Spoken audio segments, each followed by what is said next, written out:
Thanks for joining us for another edition of Weekend Winners. In this episode of Weekend Winners, we are going to speak with the McMullen sisters, Talia and Narissa, about their book of drives coming through on Saturday night. Again, it's a really strong program, 10 races with action getting underway just after 6 o'clock.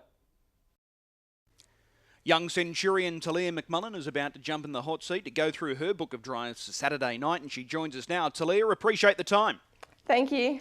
B-Max C, he's a favourite of yours. He lines up in race 2 on Saturday night. He's got a second row draw and a month between runs. What are you expecting? Yeah, I think he probably will need this run first up.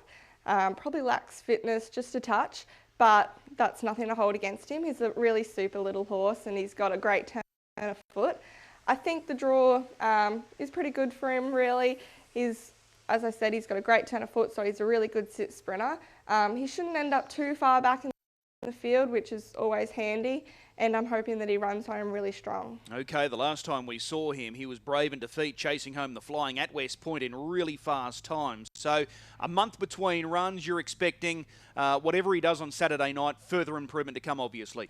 Yeah, definitely. His last run was really good behind at West Point. I think he showed that he can follow speed really good. So that's always something to look forward to. And yeah, I think going off of this run, there'll be improvement, a little bit of improvement there. He's had a little bit of a break and a couple minor complications at home, but he'll be nearly 100% this week and he'll be putting in a really good run. Okay, big sis Narissa, is she the horse, is she the horse to beat with her horse? Ideal World, I'll get it out right. Yeah, I think he's a really nice horse. I have a lot of respect for him, especially his last campaign up here with Aaron Bain. He was pretty good in defeat. I'm talking a couple years ago now behind Colt 31. So I think he's a really nice horse and he seems to love it up here in the Queensland. So I think he'll probably be the one to beat in that race. Okay, let's move across to race 5. Tommy Under Fire. You're the owner, trainer, driver of Tommy Under Fire. He comes up with gate 2. He looks well placed here. Yeah, I think this is probably a bit of an easier race than the race last week. He is racing well. I definitely wasn't disappointed with him at all last start. I think he was lacking a little bit of fitness, and going into this week, I think he'll be 100% and ready to go. I think the start's obviously going to be crucial, and depending where we end up, if we can find the fence, then I think he probably will be hard to beat. But if Elms Creek, looks to take a sit on a horse other than myself, then it might be a different story. It might be a bit trickier. What's the early vibe? Do you think you can find the marker line quickly? This time in, he's actually showed a lot of high speed off of the gate, which is always handy. I think obviously Elms Creek does have good gate speed, so it'll just depend whether he really wants to take a sit on me or probably hand over to something out wider. Obviously, I think Tommy is a better sit sprinter, so yeah, it all depends on that first 50 or 100 metres, and I guess we'll just play it by ear from then. Okay, he looks a terrific chance, no doubt about it. Tommy Under Fire. Race 7 Saturday night, Whedon's Express. He's on the back up from Monday. He was really good on Monday. Yeah, I think Monday, it was an easier race than what he had been racing. It was really no surprise to me that he won. As soon as he gets a good draw, then he really excels. He's a nice horse and he's just honest and races week in, week out, and he can follow speed really good. He is the type of horse that does need a bit of luck, so as long as he gets that luck, he's always right there at the finish. There's not many runs that he's disappointing or anything, so he's really nice horse. Yeah, no doubt about it. The pick of the trio at this stage, which way are you leaning? I think I'd have to say my horse, Tommy Under Fire.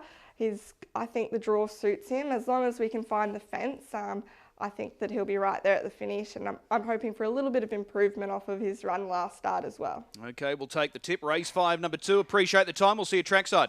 Thank you. Here's another Centurion about to join us for Weekend Winners. Narissa McMullen, the older sister of Talia, now joins us. Narissa, appreciate the time. No worries, Chris. Good to be on. Tulhurst Ace, your first drive Saturday night. Race 1, number 2. This is his 4th run back. He comes up with a good draw, importantly. How do you rate his chances? I think he'll run a good race. His form since returning from a spell has been quite good.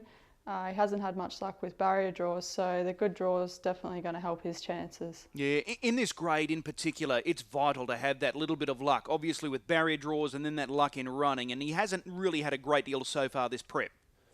No, exactly. Just needs a little bit of luck, and he's got the good draw, so I think he can run a good race. Do you plan on being aggressive at the start, making good use of this draw? Is he capable of trying to lead in this type of field?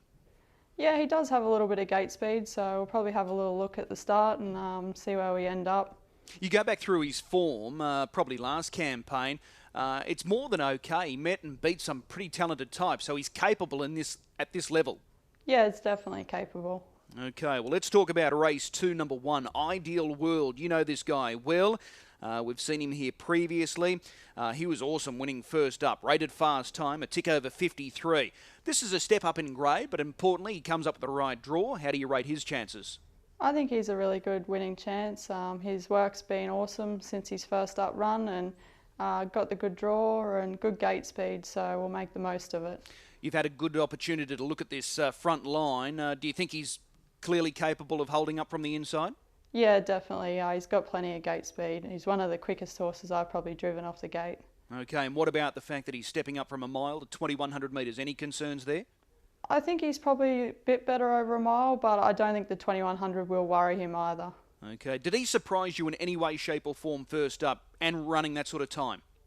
It was a pretty big effort first up to run that sort of time. He hadn't raced in quite a number of months, but I knew he was capable of it. He's a really nice horse at his best. How far do you think he can go this campaign here in Brisbane? I think he'll sort of go through the grades pretty quickly. He's pretty versatile as well, like he doesn't have to lead. So when he gets up in class, we'll probably be able to drive him off the speed a little bit. Okay, he looks a top chance, no doubt about that. Ideal World. We go over to race number 4, Wink and It's Over. You were aboard this guy when he proved successful last time out. He's another one capable of going very fast time at the mile. He rated 54.4 last time out. Barrier 2, but you've got a speedster on your inside. Yeah, he is best when he can lead, drawn 2, so we'll have a look for the lead, but yeah, it's probably going to be a little bit tricky with Mafuta Vorton drawn to the inside. The early vibe, you're not overly confident of crossing Mafuta Vorton? He's not brilliant off the gate, but yeah, we'll just have to have a look and see how things work out. Okay, he was good last time out though, take nothing away from that effort. Yeah, he's a really good front runner and can run good time. Okay, well that's Wink and It's Over. He was strong there last time out, and he did beat Mafuta Vorton home in that race last time out, so he looks to be a really good chance there in race number 4. We skip over to race number 8, Wink and It's Over. This is the Marburg de Albion Park final. He's got a wide draw, gate 6. How do you rate his chances?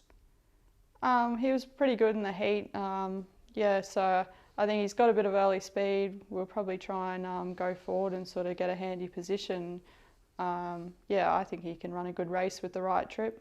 Okay, well he led when he won his heat at Marburg last week, gate 6, but if he rolls forward and can take up a good spot, he's going to prove more than capable. So his record at this track is not overly flash, but this is a race that he could certainly bob up in.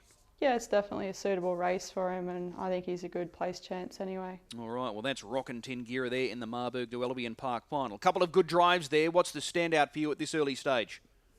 Probably Ideal World from the barrier 1. All right, we'll take the tip. Appreciate the time. We'll see you trackside. Thanks, Chris.